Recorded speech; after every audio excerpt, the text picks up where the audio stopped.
Over to you, sir. Thank you. Thank you very much. Good morning, friends. Thank you so very much for being here this morning. And thank you also for having us. Special thanks to AMA once again for inviting us. At the outset, let me apologize on behalf of Sahil and Amit because of unforeseen business exigencies. And in one case, indisposition, they could not make it and they have conveyed their regrets to you all. Please accept. So before Mr. Suresh came, I actually had the, possibility of being left with only Tata and Birla. But thankfully, which is Nishit and Mohit. But thankfully, Mr. Suresh has also kindly joined. So we have greater diversity. Yeah. So very interesting topic today. And I must actually compliment the organizers for coming up with this topic. Relevant indeed. And as much as, at various forum, we deal with various aspects of this topic. We have had a very brief conversation and we thought that we should have a very free-flowing, somewhat informal conversation where we are sharing our experience, giving you real-time insights in terms of our own learning and in terms of our own practices. And the idea is for you to be able to either know that, yes, we are also doing this, or we are doing better or less, and for you to be able to take home at least one or two ideas which you could implement in your respective organizations. A quick word on the topic, when we say shaping future, we have all heard that the best way to shape the future is to create it. To the extent possible is something that we must, also add. Because, of course, Bill Gates said this much earlier, but we are living at very interesting times. Complexity, the VUCA has always been there. But I think what McKinsey has, especially at the time of COVID, said, instead of, coining, Bani or something new, and I'm no disrespect to Bani, they have said extreme VUCA. So I think extreme VUCA has become the new phenomena. And we should be able to cope. So it is not going to be a fait accompli, but it is going to be more of how we navigate that and how do we shape the future. And 2030, the other aspect, and why I compliment actually the organizers for having not taken this further beyond, because in today's world, 3 to 5 years is the horizon.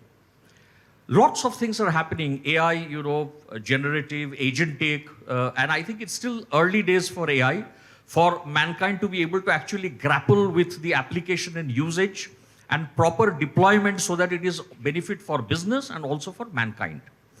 We have ESG imperatives, we have the new generation coming into play, like in organizations. So there's a lot on the plate. So can I first request, Nishit, to give his perspectives, your take on the topic as a whole, so that we can set the context and tone of the topic. Thanks, Nishit. Thank you, Mr. Dutt. Before I begin, thank you to American Management Association for inviting me. It's a privilege to be speaking on the topic, which talks about something which is so important today, which is the talent. From it being a differentiator to today when we talk about the vision 2030 and how business realities would shape it, talent remains at the fulcrum, at the core, as the heart of how we, and you mentioned it when you started by saying that, how do we create the future? Or maybe I'll just kind of change and bring in my perspective here. How do we capitalize on the talent so that we can prepare for the future? Having said that, you again mentioned about VUCA. A lot of us must be aware, I think in the corporate world, in 8-10 years, we have been talking about VUCA, which is volatile, uncertain, complex, and ambiguous. But if you see the history, it was coined way back in 1980. Yeah? It was first used by the American Army during the disintegration of the USSR, and then there was this Cold War. Yeah, and it took almost 20-25 years for it to actually enter the corporate world. And now, the moment we started understanding it, we are talking about Bani, which is again brittle, anxious, non-linear, incomprehensible world. what this is talking about is the pace of change, which we used to talk about earlier, has the magnitude has exemplified now. Now it's about disruption.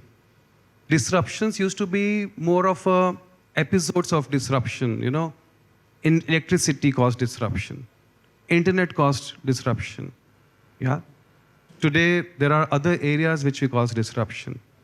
So from it being episodic, it has become a constant now. And as organizations, we can't really predict the future. But what we need to do is we need to prepare ourselves for the future which is upcoming. Now, the one important area when we talk about the pace of change and disruptions, probably I'll just set the context from my side by giving 4 broad areas or 4 broad dimensions which is causing disruption globally. First one which comes to my mind is the geopolitical, wherein you can see multiple wars happening, with Trump coming in, the trade barriers, the reciprocal trade barriers, and whatnot. But there's a huge uncertainty. Yeah, that's one. Second, I'm sure all of us in Mumbai know how climate is impacting us. The unseasonal rains, but how does it impact the business? Look at the supply chain. Look at the impact of this climate on supply chain. Some of you would have read last year, 2024, there was a hurricane in North Carolina where 90% of the quartz is exported from that place, which impacted the entire, and you know where quartz is used, right? Semiconductors.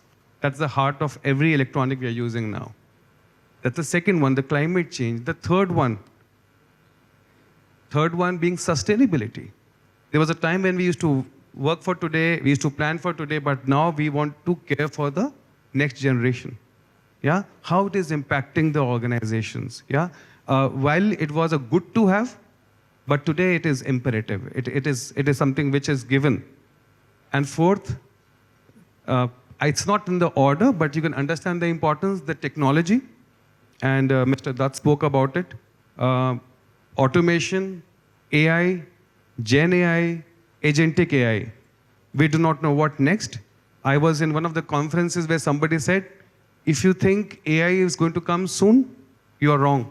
AI is already in. It's just that you may not be aware. With this kind of disruption happening, I think only thing which I see constant is humans, is talent. Now, I will just like to pause here and give it back to Mr. Dutt, but by saying that today, the only thing which we have as an organization which we can capitalize and prepare ourselves for future, I see talent is at the core, at the fulcrum. And as HR professionals, it's not just our responsibility. As leaders, we have to own it, and we'll talk about it more in the session forward. Thank you, Nishit. And I think your last point actually is a point of very high emphasis, which is that in the midst of all this change which is happening, and the change that is there to come, one enduring truth is talent. That's the organization capability, and that's the competitive advantage, amongst all other benefits that talent can bring in. Mohit, your inputs and your views and perspectives on this particular topic. Thank you. Thank you, SK. And thank you, Nishit, for setting it up so beautifully. And thank you, everyone, for coming over here. My background is in philosophy before management. It's such a pleasure to see Dr. Banerjee over here and looking forward to his session. My inspiration for talent still comes from the roots in philosophy. And when I was a student, I used to wonder why this world was created. Western philosophy and the Indic philosophy. And the best answer that I got was in the Vedanta. That is the God bored of its omnipresence and omniscience, the omniscient and omnipotent point. And that is where he wanted to do Leela, that is the play. And that is what relates to the Big Bang in our quantum physics and physics theories, right? So the way I see the talent landscape evolving, it's a Big Bang out and a big bang in. We can call it VUCA, Bani, but I'm comfortable in calling it big bang out and big bang in. What's a big bang out? When we began our career, it was the era of transparencies and OHP and all. Then we saw emails entering, and then we saw smartphones entering, and now we are talking about all the AI, machine learning, big data, and great. That's the big bang out, which is making life easy. If we know how to leverage it, it's a friend. And how do we be friends to it, leveraging the big bang out, right? Experience the possible experiences is by leveraging the big bang in. That is the mindfulness, the heartfulness. Priya spoke about managerial effectiveness, right? So what will be that effectiveness? Will it come from the out or will it come from the in? The self-awareness, the coaching, mentoring, the human process, the sensitivity, the interpersonal sensitivity, intrapersonal sensitivity, group sensitivity, purpose, all that will be the big bang in. And the way I see the holistic talent model, the people will be who are comfortable in navigating and leveraging the big bang out, the explosion of that omnipotent and omniscient, and by still remaining centered within through mindfulness, heartfulness, self-awareness. So that's one part. The second part will be creating the talent ecosystem. When we're talking about talent ecosystem, we did some work on that, and we found out that there are 4 areas that we need to work on. One is, as Priya mentioned, about inspirational leadership or the managerial effectiveness. In case you want great talent to come to the organization, that's the area that we have to work on. We get what we deserve, right? So can we increase our effectiveness, and can we increase our people like to work with us? That is the inspirational leadership. Second is making it easy for the people to contribute what they are supposed to contribute, right? And that is what comes to simplifying the processes and the systems, and that is where digitalization and the automation, and the use of technology will come. That is the second part of it. The third, but not really third in the order, is the culture. What is the culture? Is it an enabling culture for the talent? Is it a high-performance contemporary culture? Is it a culture that supports inclusive growth? So that piece will be important in case we want to attract, retain, and leverage the talent ecosystem. And the fourth piece which you realize that for all this needs to happen, the HR talent quotient, the human resource talent quotient has to go up. And when I say this HR talent quotient, I'm not talking about HR as a functional department. It is HR skills all around the organization, right? So that is the second piece, talent ecosystem. And the last and the third piece, I personally look forward to beyond mind, beyond intellect, the more of play of the heart in the organizations, right? We know that mind has intelligence, but in case we are looking for the advantage now, then we have to leverage the intelligence which is there in our hearts, which is there in our spirits, and how do we bring that to the play, right? How do we, and it's not something which is very esoteric. When we invest in mentoring, when we invest in coaching, when we invest in effectiveness, organization effectiveness, when we invest in diversity and inclusion, when we invest in trust, when we invest in respect for the people around, we are bringing the heart into the play. So that is very important for the talent to feel that it's a place where the person is going to be accepted in totality, not only for the mind skills, but also for the entire presence that he brings to the system. So that's my understanding and that's my aspiration for the future. The Big Bang in, talent ecosystem, Big Bang in and out, talent ecosystem, and more play for the heart and the soul. Yeah. Thank you so much, Mohit. And Excellent points, each one of them. One particular highlight which I take is, you are driving de facto half of, the group's revenues. So for someone like you to say that, Indian philosophy, Indian values, Indian ethos, it is fantastic, actually. And also what you ended up with in terms of trust, etc. So I have also been feeling this, and with the shades, not even shades, the gray that you see on my scalp, I've been wondering ever since that, why is it that we only talk about Simon Sinek's and Daniel Goleman and things like that? There is so much Indian that we can do, right? I mean, so much of philosophy that Simon Sinek says is something which has been in existence in India for ages, kind of, right? So perhaps with all these stalwarts sitting in the audience as well, it's time that we start quoting the Indian, bit of things as much as we do the Western ones. And I think it is also time to actually review whether everything Western that is being said is also worth blindly copying, including culture, etc., right? Just tempted to, add to that, actually. Sir, thank you so much for joining, and you also showed us, how to just in time. So absolutely, like the value of time. Thank you so very much.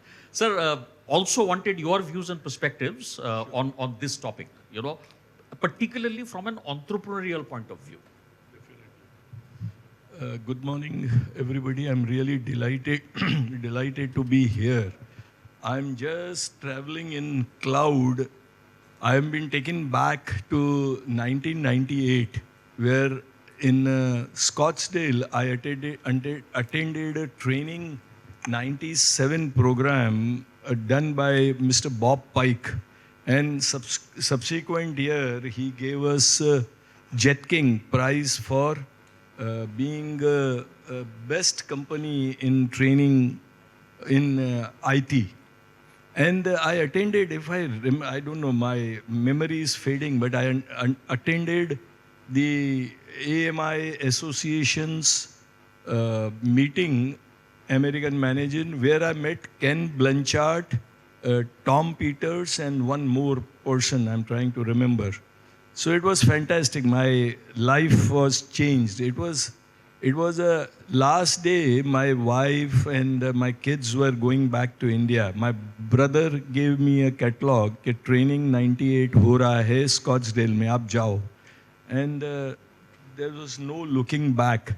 I was an industrial worker, or you can say agriculture worker. And when I attended that program, I was changed upside down, and could come back to India over the period of 30 years. I have trained more than 12.5 lakh students. We train people in computer. We have trained, we do something like what NIT and our contemporary companies like NIT and Tech used to do. Now NIT is disappeared and EPTech has gone to foreign shores, and they are doing extremely good job. In India, after COVID, people stopped going to institute because of fear of disease. So today, as on today, we are training about 5,000 students through 50 centers across India. And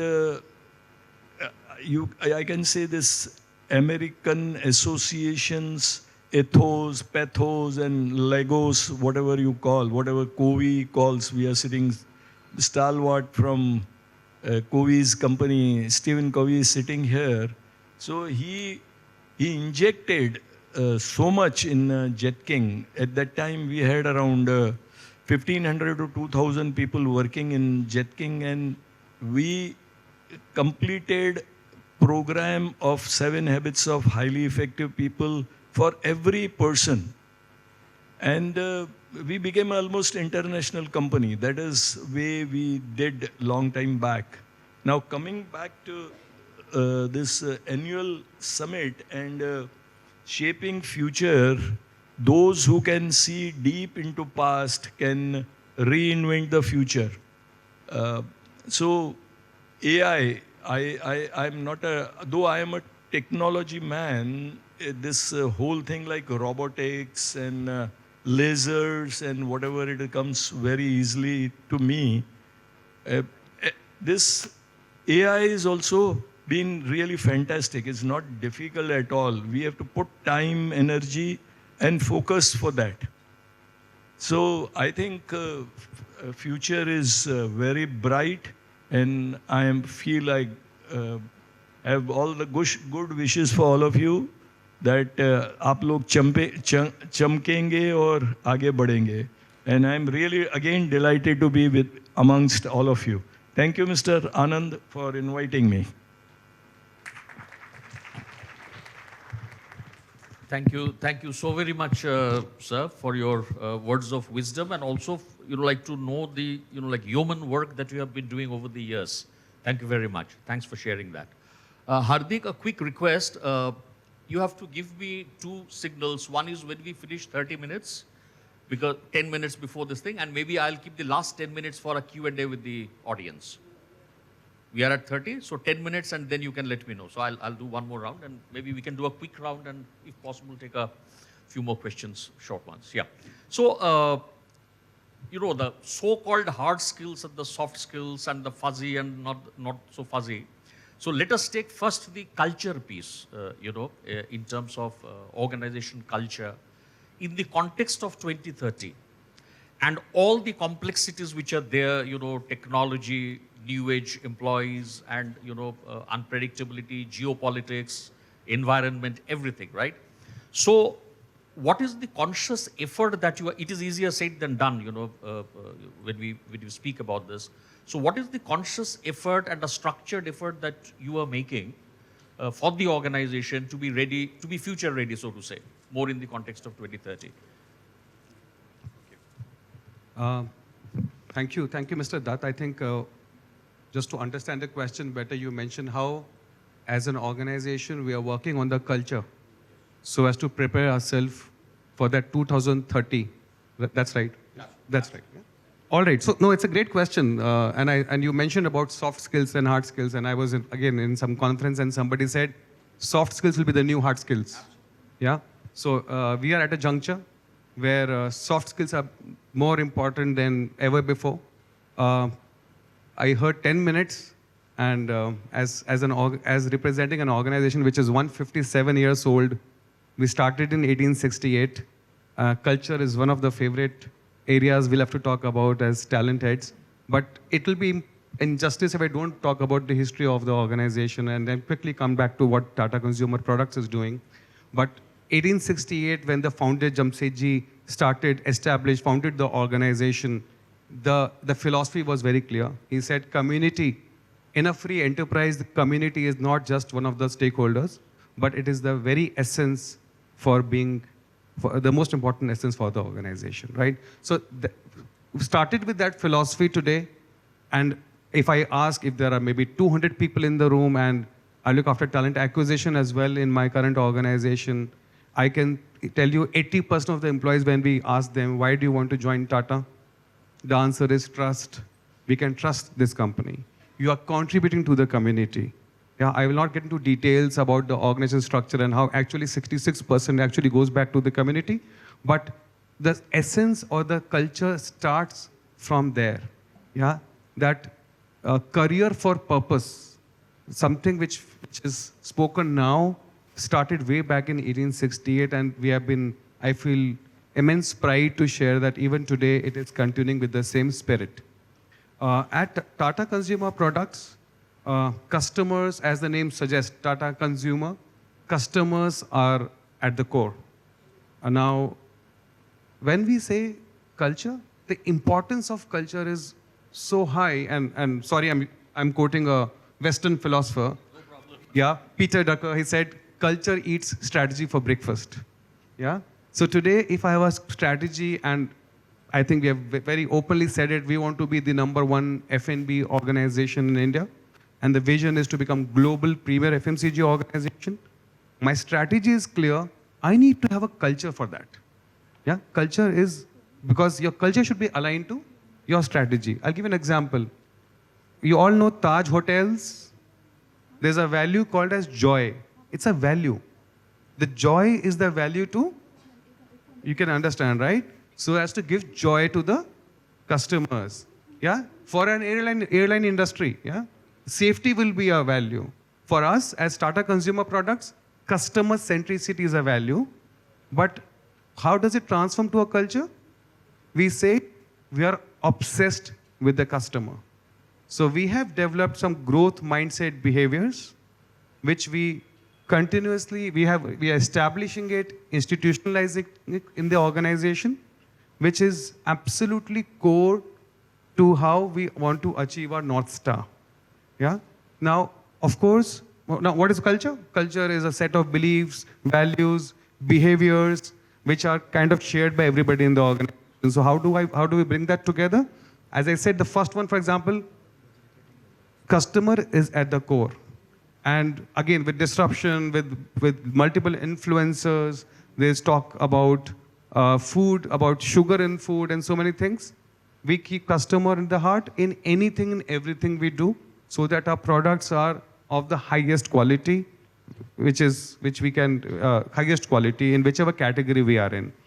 The second one is exceeding with, executing with excellence. Now, excellence can be a value, but from a culture perspective, we say it's a behavior. Executing with excellence together as a team. Yeah? So how do you transform from value to a behavior, and then you bring it as part of your organization framework? Is a second, quickly I'm going to talk about it, right? The ownership of, what is ownership? If a worker in a factory, if he sees a wastage is happening, he or she can quickly report to the management. That's what the ownership which we drive in the organization. The fourth one, innovation. I'm not sure how many of you know, but Tata Consumer Products has the highest innovation ratio across the FMCG industry in India. We are at a 5.2% innovation ratio, which means the product launched in the last 3 years contribute to 5.2% of our revenue. So innovation. Now, if I say innovation, bringing new processes, that is just maybe talking about it, but as a leaders in the organization, we say, fail fast, fail cheap. That kind of helps bringing in the culture. And finally, ethics. Yeah, it's absolutely non-negotiable. It's absolutely, you have to be 10 on 10. Yeah, I interview people and I ask them, on a scale of, on ethics, on a scale of 1 to 10, where are you? And they say 8 or 9. You know where they stand, right? So this is one way we are kind of bringing in culture, because we are an amalgamation of multiple companies. Very quickly, if I tell you, 2020, we came together as Tata Global Beverages and food business of Tata Chemicals. Then we acquired Capital Food, Organic India, Soulful. Can I have one culture? No, but I can have a culture code. And then we bring in this framework in every talent process, right? Starting from talent acquisition to talent management, identification of leaders, critical performers, and of course, it is part of our all leadership development plans. So that's how we identify, we understand the importance, align it to the strategy, and bring it in every talent process so that it gets institutionalized, and the entire organization moves in the same direction where we plan to go, which is to become the #1 F&B player in India. Thank you. Thank you very much, Nishit. Thank you. Very, very well articulated. Thank you. Thanks. What I suggest is we sort of curtail the Q&A session, because we have wonderful people here. Their insights will be very relevant, and the Q&A can be perhaps taken offline. This is my suggestion. And let's do a bit of a rapid fire kind of thing, right? Let's come to the board agenda. So your revenues are, let's say, 27, or not let's say, is 27 billion. And that's massive scale, right? And also very large workforce, and diversity included as well. And then there is the issues of so-called hard skills and soft skills, right? So as HR, like the HR agenda in the board, how do you drive that agenda in the board?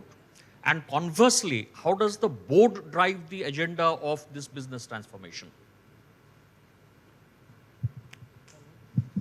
So our organization is a organization which is into different business lines. One is, we know that is upstream aluminum. Then we have copper as a big business line. We have a specialty alumna as a big business line and the downstream of aluminum as a business line.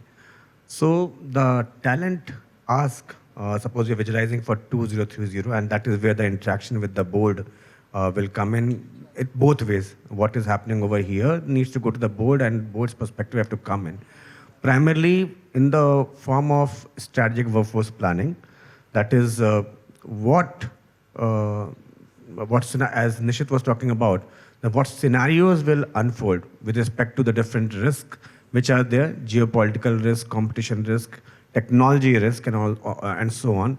That has to visualize in conjunction with the board, and board brings in their wisdom with respect to how to anticipate risk and how to factor that into our strategic workforce planning, and taking it down to drill down level of what capabilities will be required, what to build, what to buy, what to bind, and all those. So that's one part of it.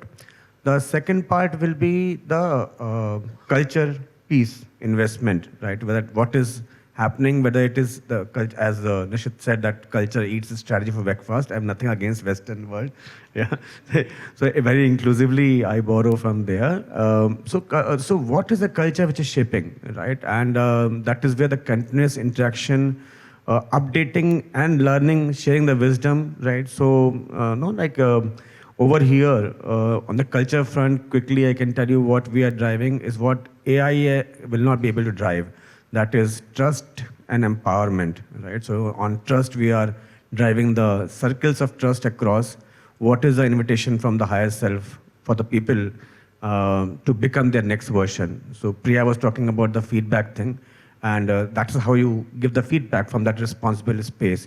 And empowerment is my people are. So my people are is basically building the leaders and building your succession. So the board's role will be what is the succession pipeline, what is the talent review at the board level, what is the readiness level 1, level 2 readiness, that is what board gets into actually. This is where the culture piece, and third piece will be the leadership development continuously. What is the exposure which is being given to the different CEOs in the organization? What is the exposure, critical exposure? What is the rotations? What is the global exposure which is being given to the CEOs and -1 in the organization? How well is the representation, interaction? What is the guidance? What is the focus on ESG? What is the focus on governance? What is the focus on sustainability? And how can the board wisdom be utilized by the CEOs of different businesses and the teams to drive the larger, comprehensive, responsible agenda towards making the organization from good to great, taking care of the stakeholders beyond employees only, the customers, the community, the vendor partners, dealing with them with respect. So all that scores with respect to the customers, employees, vendor partners, candidates, investors, community. The board has a role to play over there to have a look, measure it, and then bring in their wisdom to increase the holistic impact, what we call the triple bottom line. So that's how I see the board and the management interaction and leveraging wisdom. Much. Thank you. Within the constraints of time, you did a superb job. Thank you so much. Thank you. Sir, Nishit very rightly mentioned about creating ownership. So how does an entrepreneur, loosely used, create intrapreneurship, which is the ownership part of things in the organization? We definitely depend on training in big way. My father came as a refugee in 1947, and he started with trading of war surpluses. World War II had ended in 44. From there, he went on importing goods from abroad and started selling in India. He had offices in Chennai, in Delhi, and Bombay. From there, I joined him in 74, started manufacturing, backward integration, and started manufacturing radios. Then we became very ambitious. We entered into TV. This has been continuous trail of innovation. We made pocket transistors, we made table models, then amplifiers and whatever it is. We gave a big challenge to, at that time, Murphy, Bush and Akadam, Bakadam sab. We did the best job. But at that time, Indira Gandhi ji had started television, given licenses to a lot of people. We got the license but couldn't manage it. And we lost a lot of money at that time, around 3 crores, which was around 20 crores of this time. And we borrowed from the banks. They said, nothing doing, we can't give you. They had given us 46 lakh rupees. Bola pehla 46 lakh leke aao. They sold our offices, they sold our cars, houses, everything. And then we started without even 10 rupees, this Jetking School of Electronic Technology. And slowly in 7 years, we paid back each and every single paisa and became a surplus and opened 140 centers across India. So this was some ownership, and we had a lot of dependence on training. Training brings excellence. And again, this COVID came. We had to close a lot of centers because parents were not sending. We couldn't do online because we were teaching hardware and networking. You know, there are great people like Baiju. They went fat after this, but we couldn't start because there was no way we could teach hardware kaise repair karna, apna computer kaise repair karna was not possible. And finally, the innovation now, you know, Bitcoin time is there. So we are the first company who have taken Bitcoin on treasury. We have got a approval from SEBI, and we have something like 23, 25 Bitcoins. So one of the mainstays, innovation, innovation, innovation. Thank you. Thank you very much, sir. Thank you. 2 quick open questions. Any one of you can take it, right? First is on strategy. You have already shared, you know, the great work that you are doing on strategy, vis-a-vis the business transformation, future, etc. So I heard Air Chief Marshal Dhanwa yesterday evening in an Aeon this thing, and one thing struck me, which was a very significant one. And he was the Air Chief Marshal during the Kargil War, and he said that strategy also is something which, you know, the first brush with the enemy, and all the strategy which you have prepared can actually go out of the windows, right? So the organization needs to be extremely agile and also be able to think on the feet to be able to respond immediately. If we sort of adapt that to the marketplace, if we adapt that to a corporate, I think it holds true absolutely as well. There could be situations, right? So how do we, whether you call it agility, whether you call it risk management, scenario planning, how are we sort of managing, sort of preparing the workforce for that in terms of leadership development? Any one of you can volunteer. Yeah, please. There have been major, so our strategy in place till 2028 and starting visualized in 2016-17 actually. But there are major triggers which have happened, right? That is, one was COVID itself, that you had not planned for that in the strategy, right? The second was when we are happy about we're doing well, and there's something which happens in Ukraine and Russia where we have nothing to do. But on the other hand, supply lines get disrupted. We had not anticipated, we had not planned for that, right? And so on. The current geopolitics which is happening, the trade equations change somewhere else, the impact is on our organization, right? How do you plan for that? And that is where, while strategy is there, the investment in culture is very important. That is how resilient, how agile, how responsive, and how seamless the culture is. So no, in our organization, we don't have annual strategy meet. We have annual culture meet actually. Fantastic. Yeah. That's a great insight. Yeah. Fantastic. Yeah. Because strategy, there are enough people to think about, right? But culture has to be co-evolved actually. So fortunately, we are doing reasonably well, touch wood. What a great example. Yeah. So Great. that's Thank how. you. Thank you very much. Our gun has been held to my head, so it's a hard stop. Unfortunately, we can't continue, but please do take your questions offline with the esteemed speakers. Thank you all so very much. You added so much of insight and experience. Thank you. Really appreciate. A quick Thank you. one last slide is the idea is never to let go of Western thought leaders. The idea is to bring along Indian thought leaders parallelly as well. Thank you so very much. Thanks. Thank you. Thank you. Thank you, Mr. Thanks.